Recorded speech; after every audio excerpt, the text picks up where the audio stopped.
Well, welcome everyone, and thank you for joining our first data therapy session. I know a lot of us are really dealing with some data anxiety here, and hoping that my fellow therapists can ease your pain a little bit. So welcome, and thank you for joining us.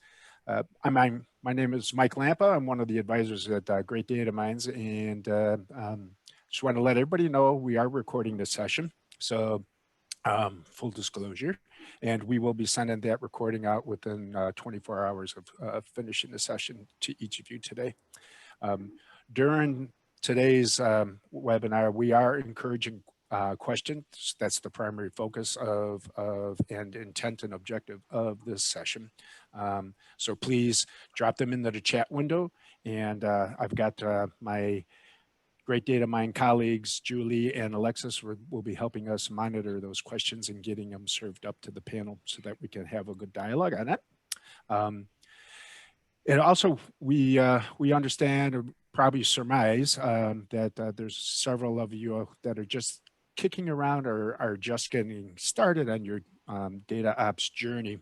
So we are offering what we call a Prove It, which is a proof of value mini program in partnership with Data Kitchen, where we will find a meaningful and valuable use case within your enterprise using your data and leverage the data ops principles and the Data Kitchen enabling technologies to prove out that value for you.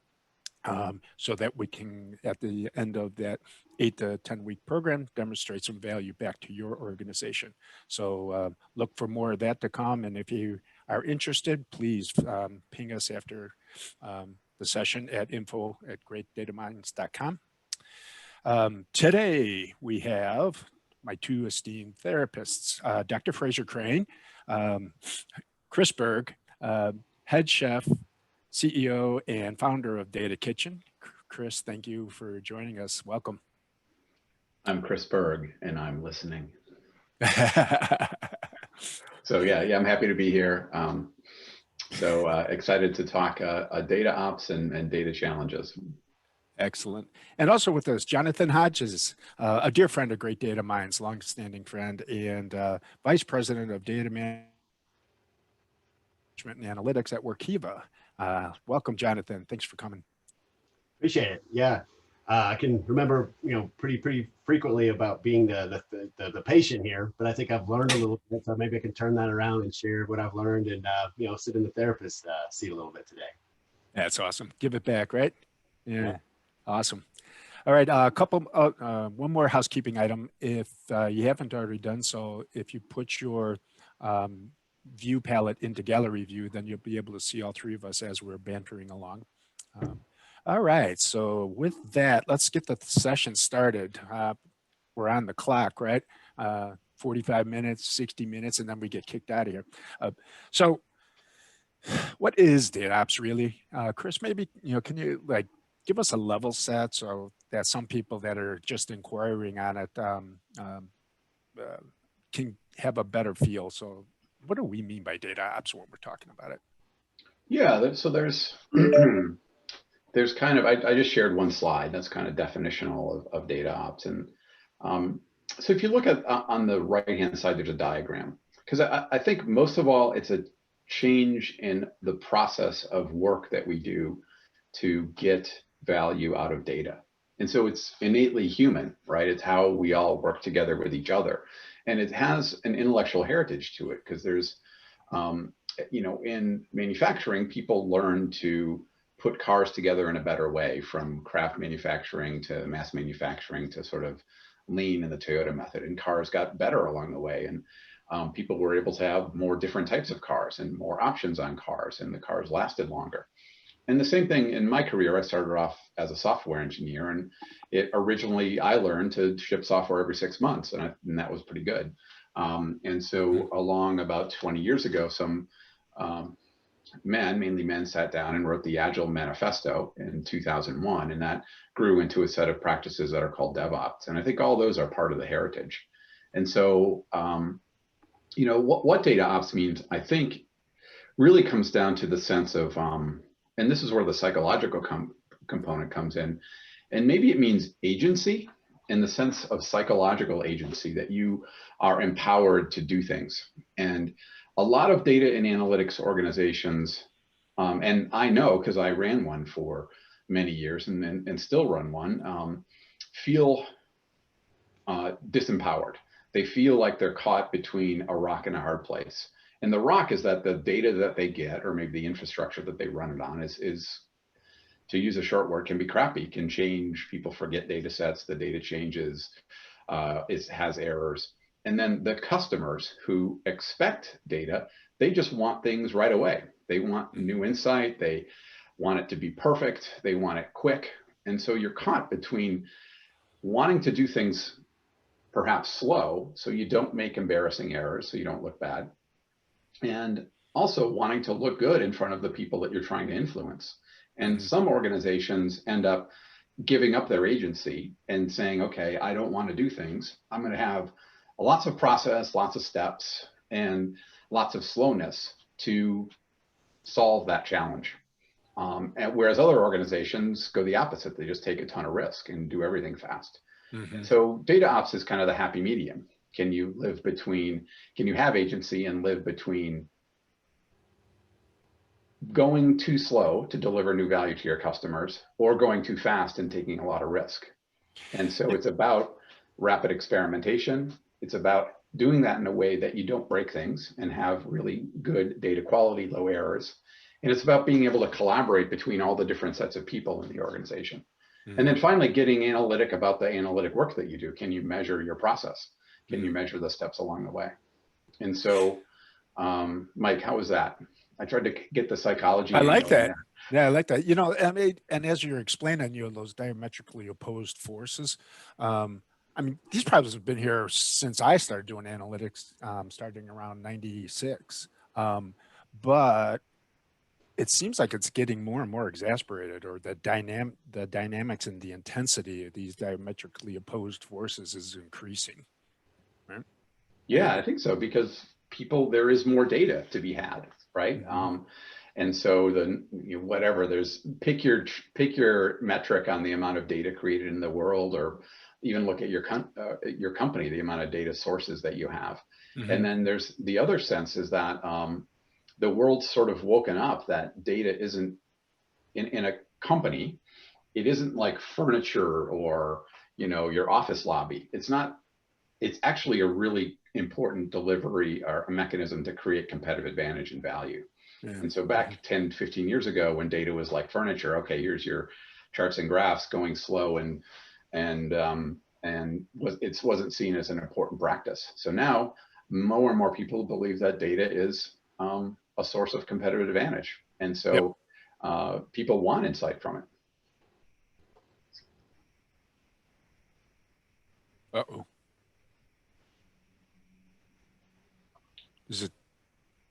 Is it just me, Jonathan, or did Chris freeze? Oh, did I freeze for a second? I'm sorry. Yeah, you sure did. Yep. All right. Given that frozen moment, Jonathan, why would I do it? You know, why, or when do I know, you know, how do I know, or when do I know I need some therapy, or that, and that DataOps might be the cure to that? Yeah, and, you know, definitely, you know, as Chris was taking us through what DataOps means, you know, a lot of that obviously resonates with me, but also brings back maybe some of the anxiety, you know, when some of that stuff didn't exist, you know, and I think that's, you know, I can remember plenty of those times, you know, because I've also been in data management and analytics for several years, you know, been running data teams for 10, 15 years, and nothing was worse than rolling in Monday morning and realizing, you know, maybe all you had a bunch of ETL failures over the weekend, and none of the reports or really senior leadership dashboards are up to date.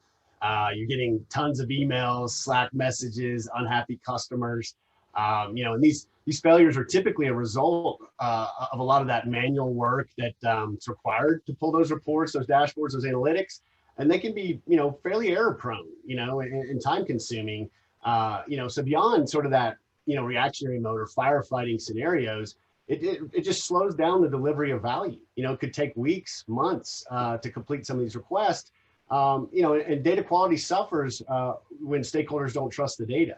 I mean, how can you be data driven when these things take that long to turn around? You know, and so I can remember, it wasn't that long ago where I was stuck in that mode where really it was just about trying to, keep the dam from breaking. It was just more like putting your fingers here, and so you're doing so much of that you're really not, bringing that value or taking advantage of the data that you have. And I think that's a major symptom, where data ops can, definitely bring some of these best practices and flip that around. So a lot of what Chris was mentioning, I think, can hit this right on.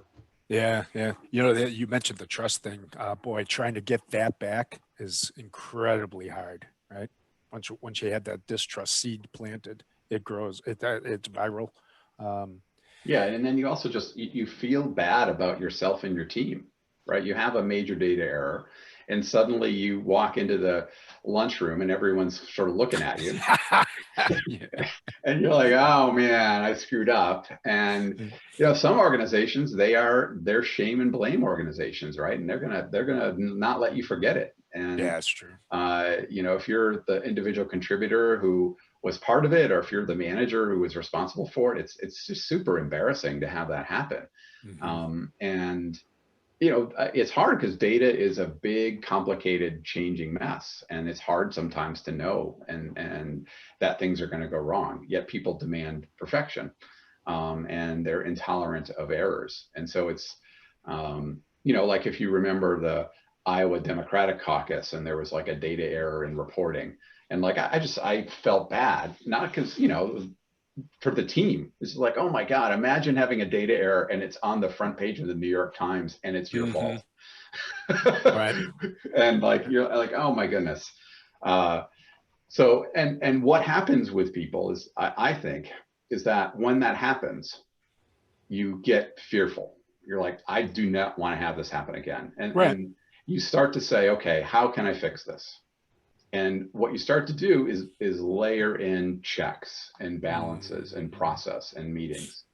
And like, that's very normal, right? Because you don't want to walk into the cafeteria and be embarrassed. Like, who does? And so the logical thing is to slow down, check it better, and make sure that everything's right, and delay delivering a value so you can make sure it's right. And so that's, that's very realistic. And so the problem with that is that you end up having the other problem, is that when you walk into the cafeteria, now people are rolling their eyes at you because they're like, oh yeah, I can't get anything out of that group. Everything takes 4 months, and they think that you're scared. And it's like, you go from being an idiot to being a wimp, and it's just not fun. And so the other opposite is hard too. And so I think that's the real challenge. And I think in a lot of teams is you come in with high hopes of really helping the stakeholders in your organization get value from data. You get whacked a few times with data errors, you get defensive, and then you're caught in this sort of, it's really a hard challenge for people. And I lived it. I had a boss who was, I was running the data and analytics functions. He had a lot of ideas and he was intolerant of errors. And anytime I brought him something, he automatically thought it would take 2 hours. And I thought we were good. We were going to say do it in 2 weeks, not 2 months. But like living that life is not fun, where you just can't win. And we all go to college, we all study hard things, and then you have these people who are like, they basically majored in partying at at the fraternity. You're like, man, I studied calculus, and now you think I'm an idiot. It's like makes my nerd brain feel bad, because like, yeah, I'm trying. I've enjoyed the village idiot moniker a couple times. Yeah, you're the village idiot. And so how do you get around that? Like, because that feeling is real, right? And so how do you? And every data team has it, because you're caught between the rock and the hard place. I got a question here from one of the folks on the call, guys. What kind of adoption rate are we seeing in data ops, specifically in the larger enterprise? Well, there's two answers. So the knowledge of that you can resolve this conflict, that you don't have to go slow, and you can have low errors and you can have lots of rapid insight. That you don't. It's not a trade-off, right? That and the fact that you can move quickly and not break things. That idea is germinating, and I don't think it's at all standard operating procedure for organizations, right? That you can resolve this problem that you talk about and there are more and more believers coming in. And I don't think your average chief data officer believes that right now, honestly. That's interesting. Yeah, I went SAFe certification last year, and the bulb went off so bright on me when we talked about agile product delivery. And one of the key premises in there was DevOps. And when I looked at that, I said, that's DataOps. Yeah. And that's a key to getting that pipeline really flowing. Right. So Jonathan, what brought about your journey? Well, I mean, I think it gets back to not wanting to show up in the lunchroom and people are laughing and talking in the area and all that stuff. I mean, definitely, you don't want to feel bad. And you don't want to have your team feel like they're not delivering value. Nothing's worse than that. You feel like you messed up or so it's really just trying to get into that. How do I get myself and my team back in the place where we are delivering value, that we feel confident about the data that we're bringing to our different stakeholders or to the products that we're developing for our customer facing folks. So I think it's just enough of that times of getting burned that you say, hey, I've got to find a better way. And I know, as Chris has mentioned, that DataOps is taking off and getting much more traction, but you still have a lot of doubters. You still have a lot of folks, chief data officers, chief analytics officers, who still don't necessarily see this yet, or maybe just not aware that there is a way to move fast and still deliver value without having all these problems and getting laughed at in the lunchroom. So I think that's part of it. What I'll say is, my past roles, it's been more about these tools weren't as mature, I think, as they are today. So you try to do a lot of the things, I think, conceptually that Chris has outlined. But what I'm really excited about is that the tools have now become a lot more mature, where you can take advantage of it with even less lift. It was always made sense to instrument or try to have some test cases. But a lot of times you're trying to use maybe some tools that were meant for typical software development. So it's almost like a square, putting a square peg in a round hole. It kind of works, but not really, right? It's more focused on maybe infrastructure, CPU, disk, memory, and less on maybe the freshness of data or the quality. And that's really what's important to data teams. So I'm really excited about the advancements here, and within Workiva, I want to take some of those past learnings from my past positions, but now I'm really excited that I'm going to be doing a POC with Chris's Data Kitchen this quarter. I think he's brought a lot more capabilities that we might have had to hand roll ourselves and take more time, even though we know it'd pay off over time putting those types of instrumentation in place. Even better if we don't have to do that at all, and we could take something off the shelf, because even back to this, trying to make sure our teams are delivering value, it's around making sure we're focused on the growth related items for our business. Is this is DataOps core to Workiva? I mean, I would argue no. We need it. It's critically important for us to deliver, but is that really around Workiva's mission? And if I could find something out there like a Data Kitchen or something out that fits that bill, and my team doesn't have to spend months developing that, that's a win-win. I'm really excited about how things are going. I love you triggered a thought in my head there, is because I've asked this sometimes with different clients. Is like, are you a software development shop, or are you a deliverer of product and service to your customers? And you got to make that choice. Am I here to build software, or am I here to create solutions quickly and products? So I'm picking up a couple threads. One is, I heard process come up a couple times, and that whole notion of this sounds like it's a bit more than having a good enabling platform and a set of technical tools. Am I sensing that right, guys? Yeah, I think so, because it's about the work process your team does, right? And if you're thinking that I'm going to get DataOps and my VP of sales is going to yell at me by buying a tool and plugging it in, you're probably not going to be successful, because of the psychological challenge that these really deep down fears of breaking things or going too slow, and how do you resolve that? And so I think if you start thinking about it as I've got to change the way my team works in their work process is a better way. And also because I think in some organizations, what happens is you go into the lunchroom, you get beaten down, you invent a sort of a mindset around process that you do. Like, here's my tasks, here's my workflow, this is my analytic development cycle. You've documented it, it's set in stone, you have certain meetings and rituals you go through. And yeah, okay, it takes 3 months to get something new out, but that's my process. And what's your goal of your job? Well, my goal is to follow the process. Your goal, shifting your mindset from, your goal isn't to follow the steps in your project management charter. Your goal is to deliver value to your customer. That's the only thing that really matters, right? And doing it in a way that they get value, and the data is, the data is correct, and the data can tell a story that changes the behavior of your stakeholders, because that's what we're trying to do.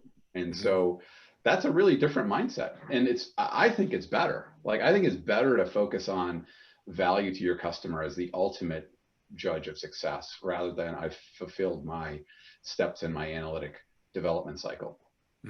But it's harder because sometimes people don't like what you do. And you got to respond. And it's a more of a service or servant attitude. You're trying to help people and trying to help and see that if the data can really affect them. And I think it's a better way to work, to focus on value than focus on, whatever set of Word documents that you have in your development lifecycle. But it's harder because you really have to start thinking in a different way. So I got a question here from Elaine. How lean agile do you have to be in order to do DataOps? Well, I can take that. So I think there's a couple aspects, right? There's the way in which you change how your team works, and there's different flavors of Agile. And you go to you look up Agile or Kanban or Scrum or Spotify or Scaled Agile. There's like books and consultants galore on how you should run your team, what kind of rituals you should have, how you want, and tools to support that, like Jira. And I think that's really important to do that.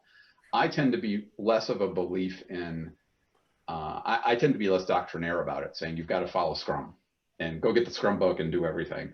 I do tend to have more of a principles-based view, where like there is an Agile manifesto, or if you look at the DataOps manifesto, you start following those ideas, and then you adapt and change your process to it. And I think there's a lot to. So I do think that mindset and following those principles matter, but I'm less a believer in a particular methodology. I don't know, Jonathan. Are you a believer in a particular Agile methodology? Yeah, that resonates with me too. I think just like with Agile, all businesses are different and how they operate. You need to meld that into what's going to work. So I'm with you. It's more about the principles and the outcomes, but like the nuts and bolts about exactly how you get there, that can change. And then that can, be influenced by how your company thinks about things or how your team thinks about delivery. Because you got to make it work, and you got to make it where they're not going to reject this thing. If it's so different than what you have, it's going to be very hard to start bringing those things in. And so maybe a lot of times it's more of an iterative process, figuring out where those biggest fires or those biggest pains are, and start bringing some of this methodology in. It doesn't have to be like an all or nothing. Just start, trying to layer it in where the problems are, be pragmatic about it, and see how far you want to take it. But what I've seen is once you see a little bit of like what this thing can do and how you can speed up your efficiency and again, not be picked on in the lunchroom, it just seems like, why wouldn't I do more of this? Why wouldn't I try to get more value and efficiency out of my teams? And that's the way I've seen it. And so I really haven't seen much pushback. How many people wouldn't want to be more effective in their job? Be able to say, hey, it's not just how many hours I'm working or chasing my tail with errors. I literally, deployed 5 products this year that had, growth in our revenue. Those are the better things I think to gravitate towards, is the outcomes versus, how you get there. But it's just great that a lot of, really smart people have spent a lot of time thinking about this and how you apply it in the organizations. And we're just standing on the shoulders of giants to, we didn't come up with all that stuff, not invented here, but we reap the benefits either way. So it's, it's great. It's a great time to be a data guy. Maybe 10, 15 years ago, it wasn't as great. I can remember getting the kick me sign, and now I can get away from that a little bit more. It's great. I agree with that. It is incredibly fun again. And you know, we're riding on a set of principles. I love the, you know, on the shoulders of giants. I mean, this stuff is time tested, right? You know, be having a mindset around being lean and agile and constantly, you know, relentless pursuit of improvement, and the unwavering pursuit of economic value that you want to generate. And I think just getting some of that instilled into our delivery teams and then enabling them with a platform and just grow on it. And part of that relentless improvement is not only in the continuous integration, continuous deployment pipelines themselves, the data pipelines, but it's in our execution of our programs, right? What can we do to improve that next time? Yeah. How about stumbling blocks? I'm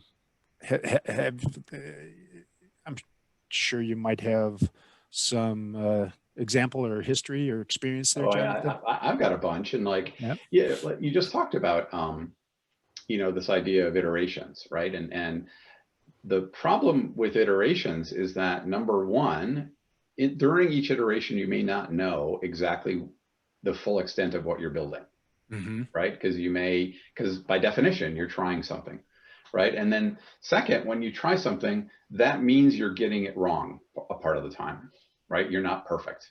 And so in some organizations, lack of perfection is a fatal flaw, right? And presenting something that is 70% done, as opposed to what you think is 100% done according to the industry standards, is an opportunity for shame and blame as opposed to an opportunity to improve.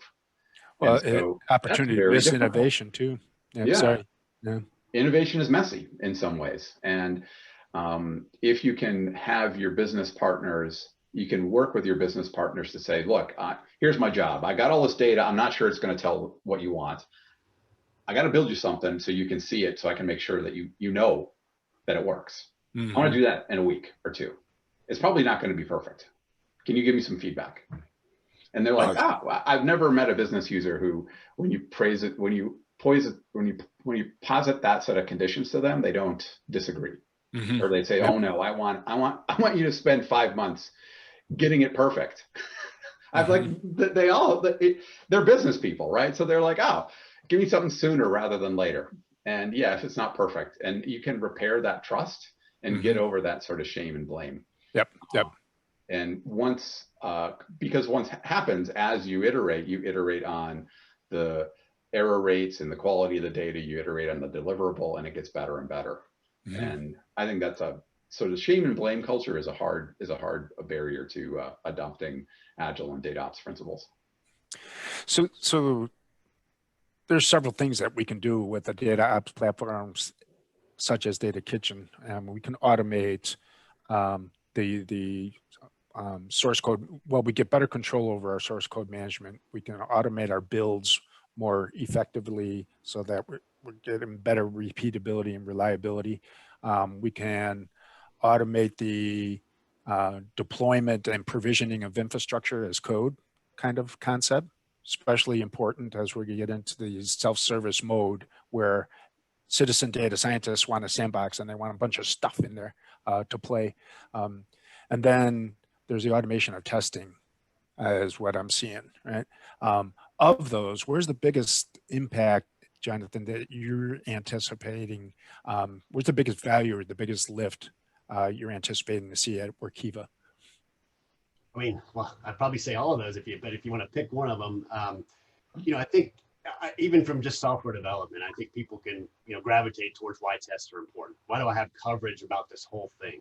Because you think about, and I'm not putting down any of my software buddies, but I tend to say that analytics and data infrastructure is more complicated in a lot of cases than your typical web server. You know, when you have streaming data and you're worried about late arriving data, windowing, you know, all these complex cases of drop-in events, you know, it's very easy to have failures, right? And then so any one of those failures could now mean I have that kick me sign on my back, that my dashboard is wrong, or report is incorrect, you know? And I don't want that. It almost ups the ante about how many things can fail because it's so complicated. Because we talked about earlier, data is just growing at an exponential rate. So they've had to build these new systems just to even manage it, right? So you have these, big streaming Kafka systems or Kinesis, and you got data coming all over the place, tons of throughput, and no more of this, hey, I want a daily report. I want hourly, minute, maybe even down to the seconds. Like this stuff, people are just wanting more and more, which just makes it more complicated. More things can go wrong. So I probably would gravitate to test coverage because, in my software days, that was nice. I'd feel good about refactoring something, a really critical, complicated area. If I had test coverage, I didn't feel as nervous. But if I did, I'm really nervous. Like, uh-oh, I just went through thousands of lines of code. Something's going to be wrong on the other end of that. This just makes you feel much at ease. That anxiety goes away a little bit because, hey, I did change all this, but I know each one of these stops along that pipeline, I have great instrumentation. I'm going to know really quickly whether that's gone south or not, and way ahead of before my boss or senior leadership is going to look at a report and it's wrong. So I think that's probably the first area where we're going to see a ton of value. Just making sure that whole thing is covered and we feel good about it. So now, even though we've got that very complex data pipeline, now we feel awesome about, the machine learning models that we're training with the data science team, or the dashboards that we're creating, or that we're getting in hands of our senior leadership. And then I just, on the weekends, I'm watching football. Maybe not Broncos these days, but because a little rough, but having more fun doing that than, I don't have a pager anymore, but, getting called on my cell phone or getting some kind of alert that something's gone wrong. And now I'm already dreading coming in Monday. That stuff kind of goes away when you have that coverage and just overall confidence on your operations at the end of the day. Yep. Okay, cool. The worst case I saw, one guy described to me, he was at his house, sitting on the edge of his bathtub with the door closed during his daughter's birthday party after and fixing a data bug. And I'm like, oh my God. And like, I've been there, right? And my wife for many years would give me these sort of dirty looks when I'd sneak off on Saturday to try to fix something. You're like, you're not really present for our kids. And like, it's true. Cause like you do have this mental tax going on when you don't prove in production that things are right. You haven't observed your system. You haven't tested and monitored it and a lot of organizations, they're sort of outsourcing their testing, their QA to their business customers and stakeholders. Data flows through the system, hope it works. And if I get yelled at, then I'll fix it fast. And there's got to be a better way than doing that. Yep. So let's talk about the team structure a little bit. The data ops team. What does an effective and efficient data ops team feel like and look like? Well, I guess I could start with that. So I don't think for people who are doing data engineering or data science or data visualization or governance, I don't think it fundamentally changes how they do. I think if you're in charge of those people, what you should think about is how much time I want my organization to spend on building the factory as opposed to delivering cars. And so it's about building a system in which you can work and with low errors and deliver value quickly. And that is, I think that most organizations should spend 20% of their effort on that. And so it's about automation and source code and infrastructure as code. It's about testing and monitoring. It's about measurement of your process. And so it's a different perspective on the world. And the reason I say that is because back, in a previous life, I was a software engineering manager, right? And I managed teams of 20, 30, 40, 50 software engineers. And I had a team of 40 software engineers, and we had one release engineer who was paid almost less than everyone else. And he's a great guy. He played the mandolin at parties. But we all, as engineers, we all sort of thought, he's not that technical.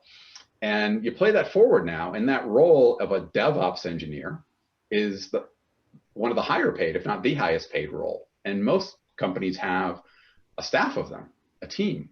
Like my own company, our own software company, we got 25% of our staff is in DevOps. Because what are they doing? They're building the factory so the software developers can make features, get them into production quicker, and do that with low errors. And so that role of a data ops team is really about the perspective of we've got to invest in this. And maybe it's some of your data engineers' time. I think there's a role of a data ops engineer that's emerging to actually help do that. You could say that I think everyone who works in data and analytics should write some tests, some automated tests, but perhaps you have automated testers. But it starts with that perspective. You got to spend some time on this and investing in the factory so you can make cars like Toyota does is worth it. And the other perspective is we all have that sort of thing on the back of our neck saying, okay, I got to get this next thing out for my customer. I got to get the next chart, the next data set. And you've got to make space for your team to improve and iterate and refactor. And there's some rituals that they have to go through about, looking at whether when you had a problem, how do you have a retrospective to fix it? And so all that takes some time. And so it's less about the team structure, I think, than more about just putting some effort into it. Interesting. Jonathan, what does your data ops team look like? Yeah, I was going to add a little bit, and actually, definitely challenged a little bit by Chris's comments. Because right now we're probably largely going to be leveraging more of our data ops and ML engineers. So data engineers would be looking more at the data pipeline, making sure data is moving through there nicely and instrumenting and putting the right test cases there. Where maybe the ML engineers are making sure that models are cleanly getting orchestrated through getting trained, getting validated, getting deployed. And just like Chris said, it's more about building the factory where some of these other users, like our data scientists and business analysts, can kind of do their thing and not have to think about all those other really complicated things like scale, security. Do I have model drift going on? Do I have any downtime when I deploy a new model? All those concerns that I kind of want to take out of their world. But I hadn't thought as much about a data ops engineer, and that's really interesting because we have a team of SREs and DevOps guys sort of on the software engineering side, but we haven't really thought about that here. And actually sounds like a really good idea. I'm learning something today myself. As we think more about, and I guess as we get more into that POC and looking at these in Workiva, we could start determining like how much of how much work is there from a data ops perspective. You'd start getting that, is it that 20-25% that Chris is talking about? And then from an efficiency standpoint, maybe we decide, hey, maybe that makes sense to bring in a data ops or multiple data ops engineers that takes that away because, hey, maybe that data engineer or that ML engineer has some other things that we want to put them on. So that's definitely some food for thought. It gave me a brain in jobs, jobs on data ops engineer. And it's also just like, is it worthy? And what do I mean by is it worthy? So as a technical person, and I used to write code up about 3 years ago, but you want to work on the cool stuff, right? You don't want to work on and what I actually really like the whole DevOps change in software because it took stuff that was seen as unworthy and made it worthy. And I think it's the same thing we're trying to do with data ops. Everyone has a process of releasing. Everyone does some testing. Everyone builds some environments to work in. We all do this. It's just kind of it's not that important. It's not worthy, right?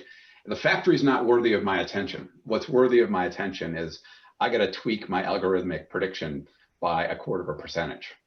Yep. And I'm saying, well, I guess my perspective is 0.25% increase in some domains matters, but most doesn't. If you can actually be able to iterate faster, that's going to deliver value and find errors quicker and not increase your customer data trust. So building the factory has a lot of benefits. And I'm having that brain wrinkle too, Jonathan. It's no one, just that concept of I got to tend to the line in the factory and the capability of the factory producing my widgets.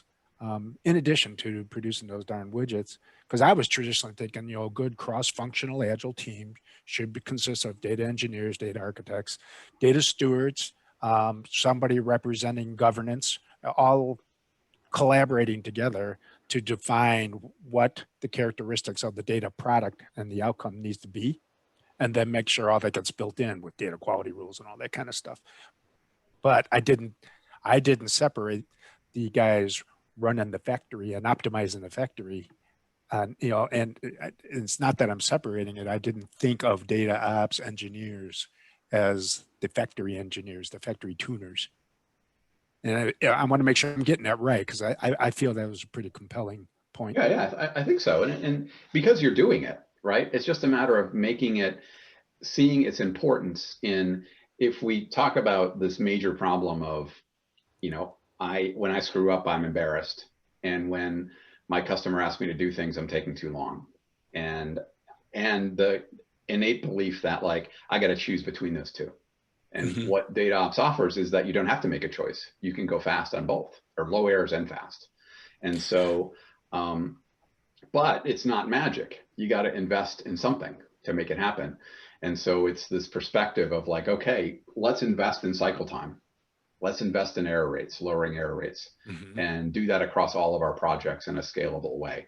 And if you do that, your team is going to be better, and you're freeing up their burden. And it's not just scut work for the mandolin playing guy, you know, because the best software teams, the best engineers want to be in DataOps, right? Or want to be in DevOps, right? They want to do DevOps because it's cool problems. And it's interesting distributed systems, and it's not just a dead end career path. And almost, if you look at it, some reports show DevOps engineers making more than sort of back end or front end software engineers. And so it's, you know, right now the data scientists are the coolest people in data and analytics. And I get that. Like, I remember when Java programmers were the coolest people in the world. You did Java in 1999, you were doing the internet, you were cool. And like, you knew the secret magic.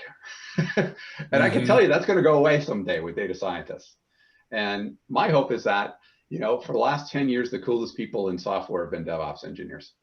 And I hope that someday, I'm hoping that DataOps engineers will become the cool kids in data and analytics, because I think it's a, you know, and everyone does value, and, you know, I'm being a little facetious on cool and not cool, but if you know what I mean.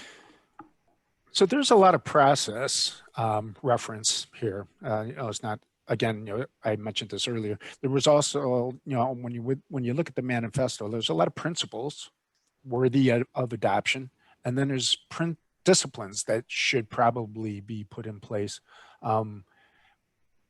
Who typically leads that champion charge? I'm curious what Chris says. I mean, I can obviously comment with Workiva. You know, I've been the one sort of leading that charge. You know, and maybe it's because folks need to get their hand burned a little bit before they realize the value. But that's the way it's happened here.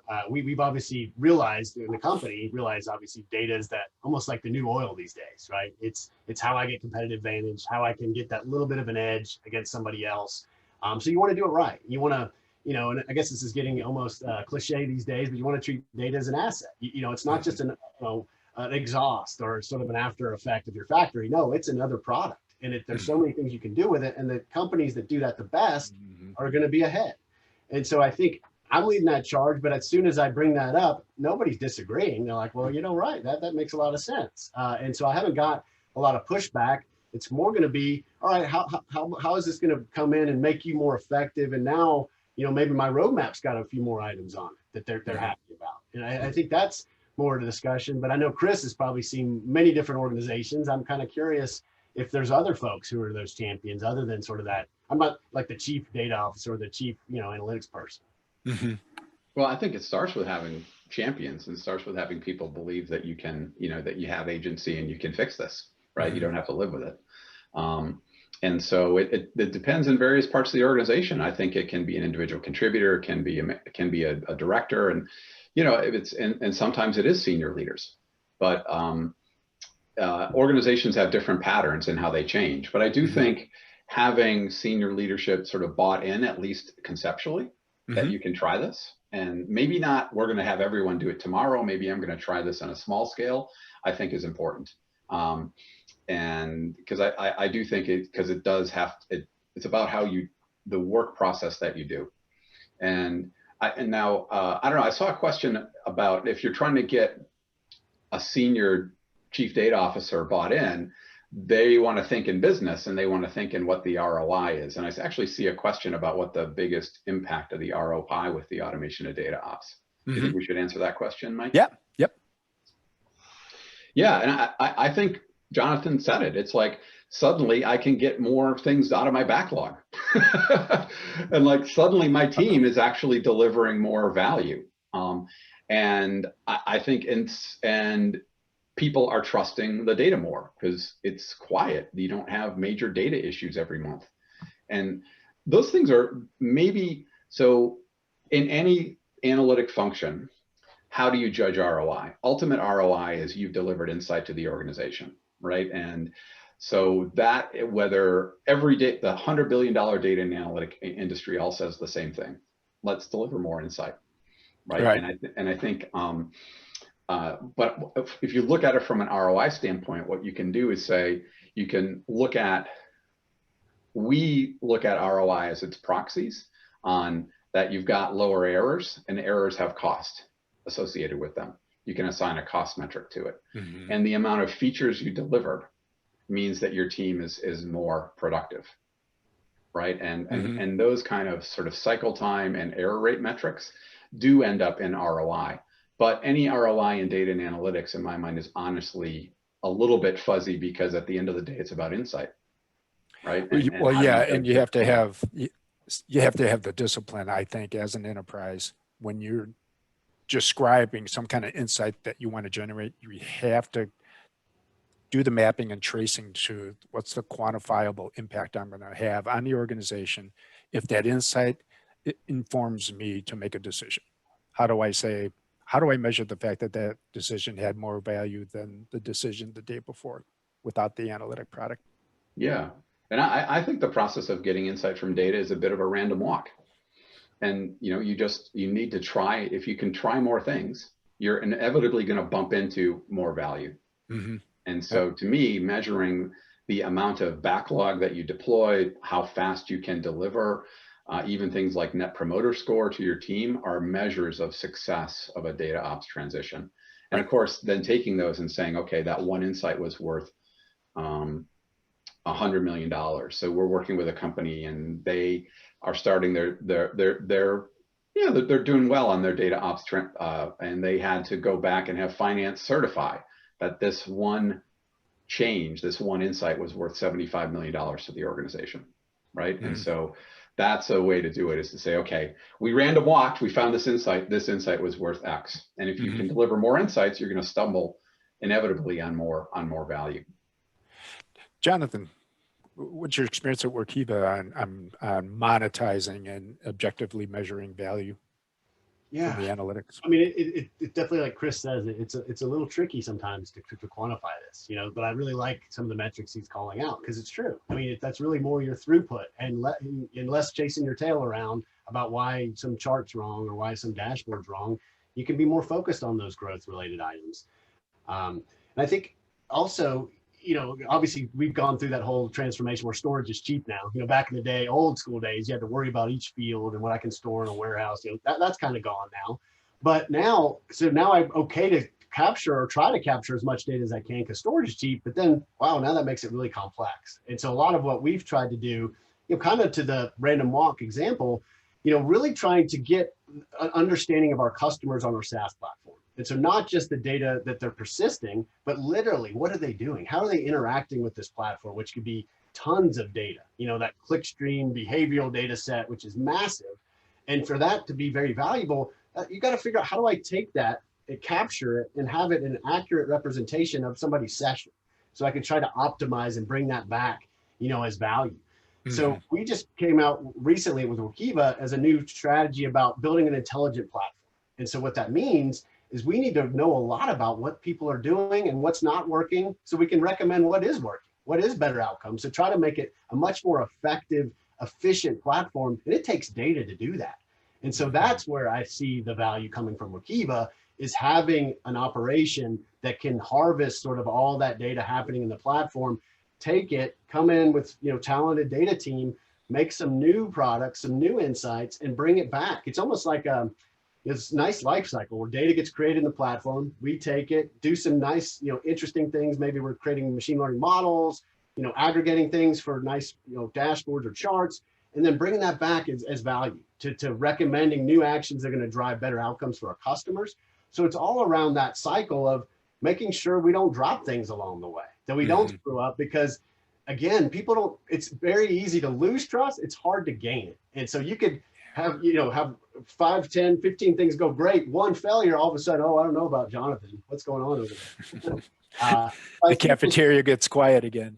Yeah. I thought I got up past that, but no, I had another failure, and hey, I'm right back in the doghouse. So I think the value is just making sure, hey, that I've scaled up to that and I can keep going, and I can keep at that same level and that same pace. And I'm not worried about the failures, and I'm just moving quickly in showing that same things that brought software to be agile, to bring that mindset and practice to the data folks. Yep. Yeah, because we are building software products that produce products. Yep. All right, so this is a kind of a fun question here, Chris, and this one's for you from Carlos. Want to know how you feel about IBM hijacking DataOps label for everything data? Well, so what's interesting is I've been talking about DataOps now for like 6 years, right? And my company's name is Data Kitchen. We wore like 5 years ago, we went to conferences, wore chef's hats and jackets and talked DataOps, and people just thought we were weird aliens. They're like, data what? And like I would spend 5 minutes explaining the idea to people, and I thought I was a good explainer, and people weren't getting it. And every once in a while, somebody with a software background would stumble by the booth 5 years ago, and I'd go through my explanation, and then I'd ask their background, and I'd say, oh yeah, we're just doing we're trying to apply DevOps principles to data. And they go, oh yeah, that makes sense. What do you mean? We're not doing that already? Right. And so in answering that question, I'm happy that people are talking about DataOps, right? Because my perspective is just feeling like an alien from another planet. So the fact that Hitachi Vantara or IBM are using the term DataOps, that's good, because the market is kind of reacting to it's a thing. The engineer in me is like, I want a very precise definition of what DataOps is. So, but I'm glad that everyone's talking. We're actually partnering with IBM, and so they've got they're bought into it. And I think every organization is, to some extent, is and this is technology marketing, right? You have a term, and it's like a gas; it inflates to fill the available space. Like, don't you remember when big data meant like parallel queries on cheap disks? Yep. And then big data became everything. It's like, okay, what's my Excel spreadsheet? Well, I'm doing some big data here. Yeah, I know. And so it's like, it's technology marketing. It always like inflates to cover everything. And so I'm also seeing this last mile evolution, and it's got its own term now, machine learning apps, which is extending the data pipelines, because they got to do feature extraction and build testing data sets and training data sets and all that. What's your guys' sense on it being a separate thing, or is it? Well, there's different opinions at different analyst groups about whether it's data ops or ML ops, or they're both one thing, or they're different. My feeling is, whatever you call it, the principles are the same. And at the end of the day, it's a model, it's a data transformation, it's a visualization, it's all code or config that's acting upon data. And so, everyone's work process to do data science, to do self-service BI, they're all very different. And how we collaborate across all these teams, I think, is incredibly important. But I'm glad that they're talking about it, right? Because I think we need to talk about it.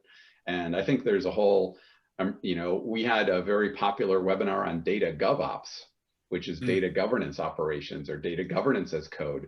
And so we're contributing to the pollution of putting the ops suffix on any word out there. It's marketing ops now. Biz ops, they call it. So yeah, it's fun. It's cool. The ops term is putting an ops on the end of it. Makes it good. What's Jonathan, you guys are starting to play around with some predictive work, right? Yeah. So I agree with Chris. Who cares what we call it, right? I mean, there's slightly different paradigms with data scientists versus maybe data engineers or business analysts creating dashboards. So there are different things they got to work with, different tools. But I see the need is just the same, right? It's critically important. Now that you have more of those things that are required for products or for business intelligence. And I think just recently I saw something where I believe a recent stat that said, maybe it was 9 out of 10 machine learning models don't make it to production. No. And when we talk about what Chris was saying earlier, these are kind of the cool kids right now, and they're getting a cool salary. Do you really want to see not a lot of value from those guys, you know, getting into production? Probably Right. not. You know, that's a lot of value left on the table, you know, so making sure you've got that well-oiled machine in terms of your machine learning pipeline, you know, that can train, get access to high quality data, because you kind of see none of these are by itself. You can't just have ML ops without your data ops. You need that quality data. So I kind of see, you know, whether you call it the same thing or not, they're together and they have, you know, they depend on each other. So, you know, getting that, you know, firm orchestration of, you know, all those complicated DAGs that train models, you know, cross validation, you know, precision, recall, accuracy, all that kind of stuff. And then now, how do I deploy it? You know, blue green, so I can't have any downtime. I need to test, is it better than the model that's out there? So there's a lot of concerns, and I've seen it firsthand how problematic that is if you don't have that automated and you're having to manually kind of do these things. And you know, we're not necessarily Google or Facebook. We're definitely not Google or Facebook. We got an army of these folks. We got, you know, smallish team that, you know, any amount of this type of overhead, you know, each new feature they put out, you know, think of that adds more and more overhead to them to doing their job. And all of a sudden, now all you're doing is supporting what's out there and not doing anything new.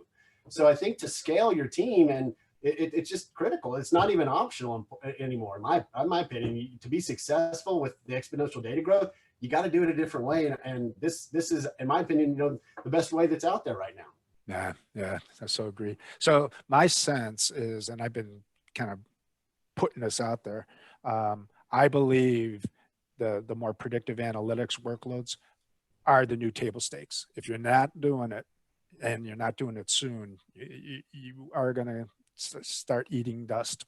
I'm curious if you guys agree, and if so, when do you think it is going to be mainstream table stake? Well, I'll maybe take first. I mean, I feel like it already is in a lot of cases table stakes. You got all these automated machine learning things out there, or I can just roll out, maybe I'm on Google, AWS, or Azure. They got all these cognitive services. You know, I could do image recognition. I can do all this stuff that I'm not a PhD. I don't know how to train models. And so all that's available at your fingertips. There's obviously gotchas with that. You know, you need to have some folks make sure that's valid or not, but it's getting close to where you have this data democratization, where you're getting business intelligence and things in, you know, people's hands, that now you're almost going to see this machine learning democratization, where folks are doing some of those things at their desk and they don't know how to code.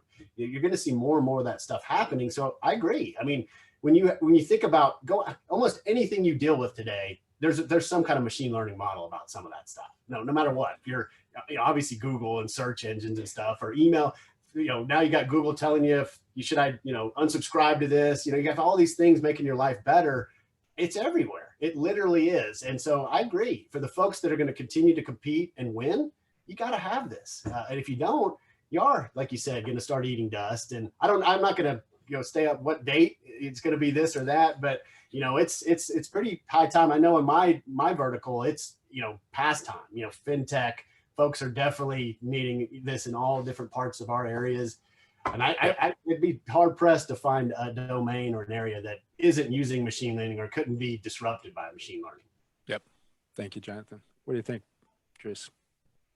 What do I think? Well, I think one thing that Jonathan said is that, like, we're getting two classes of data citizens. Like, I think the tools are so good that, like, the self-service machine learning, self-service data prep, self-service BI, that gates out. Like, the tools are powerful, and you don't have to have a PhD to do it, right? Yep. And on the other hand, there's a class of code-driven tools in Python or SQL where more technical people are doing it, right? And they're I mean, the algorithms that operate on the data are the same, whether they're written in Python or whether they're running in an AutoML platform, right? So the math is the same. It's just they're different classes of people doing it. And I think that is a good thing, right? Because it enables, but the challenge is that your business customer sits at the end of that value chain. You may have the centralized code-driven people and the decentralized self-service people. Maybe some are doing data, maybe some are doing machine learning, maybe it's mixed between the two, but your business customer sees the end of the value chain. And if something goes wrong, they're going to yell at everybody. And so, more likely that the IT-ish side is going to get blamed than the self-service side. Yep. You know, just what I've seen. And so you've got to make that value chain work. And I think it's good. And I think people are getting more The closer you're to the business, the more you do it, but there's also things that have to be more centralized and handled in, in a more code-driven way. So how do we live in that world where you can do a lot of work from your desktop and you can create a lot of things, yet you want that to fit in. That has that same problem of, how do you deliver high quality? How do you roll it out to production? And how do you get, because the people who are working directly with customers may be doing self-service BI, self-service data science. They don't want to deal with production. They just want to create insight. They want to create a new hypothesis, test it, and then turn it over. Yeah. So you guys have given us a ton of insight as to the value proposition and the capabilities, that an enterprise can realize as a result of starting to adopt a DataOps mindset and platform. But one last question I have is, where's the barrier to entry? What's the barrier to adoption of DataOps? What is it that people need to step back and say, is that really a barrier? What's keeping us? What's the pushback? Well, I think back to my experience in 2006 and 7 when we had problems, and when the data was late, I was being embarrassed, and the first thing I did is sat down and had a quality circle where we kept a spreadsheet of every one of our errors that we had every week, and every 2 or 3 weeks we'd look at it and say, is there a pattern? Can we fix one of these things so it doesn't happen again? And so to me, one of the first things that you should do as DataOps is you should just start doing it. Like, you want low errors, well, count your errors and start fixing them. Find patterns and fix them.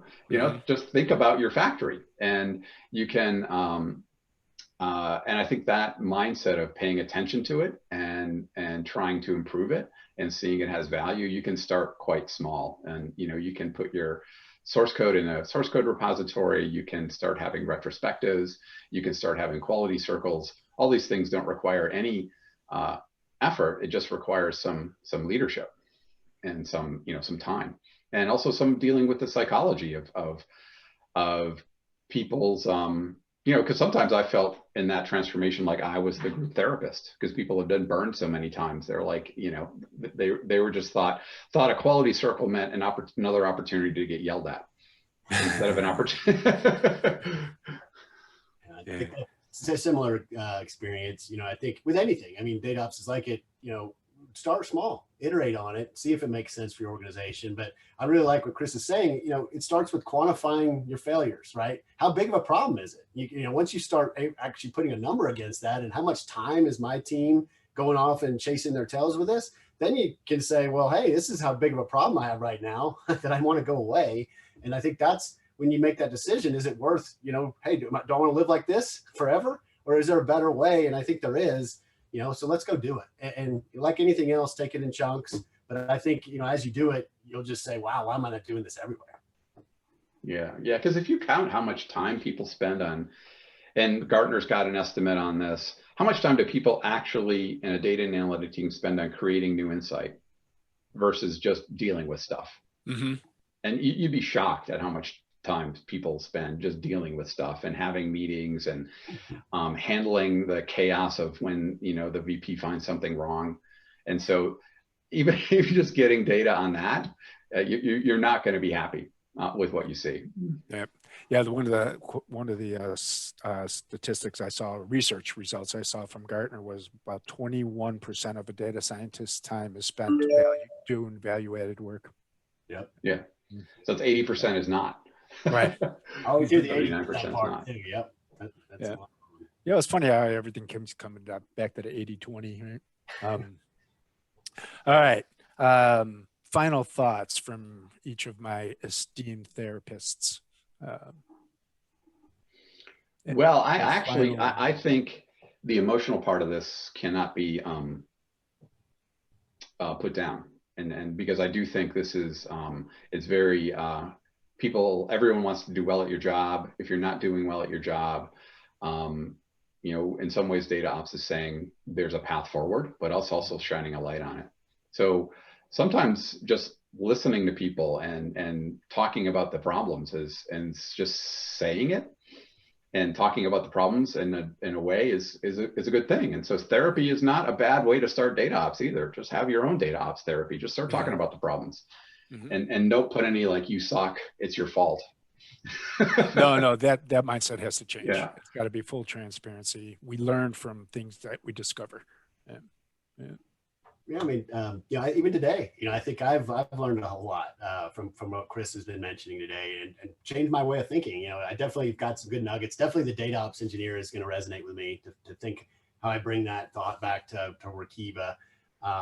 Like Chris is saying, just talking about it, just having this conversation today.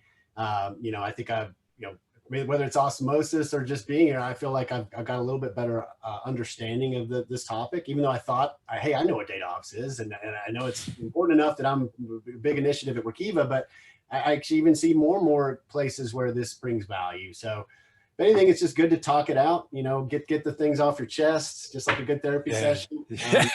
Walk out of there with a smile. Yeah, there you go. Well, gentlemen, thank you so much. And all the folks out there that sent in questions, I appreciate it. Thank you. And if you're interested in doing Approve It, reach out to info@greatdataminds.com, and we'll get just set up and pursue it with you. And everyone have a great Tuesday afternoon, and we'll see you soon. Thank you much. Thanks, guys. All right.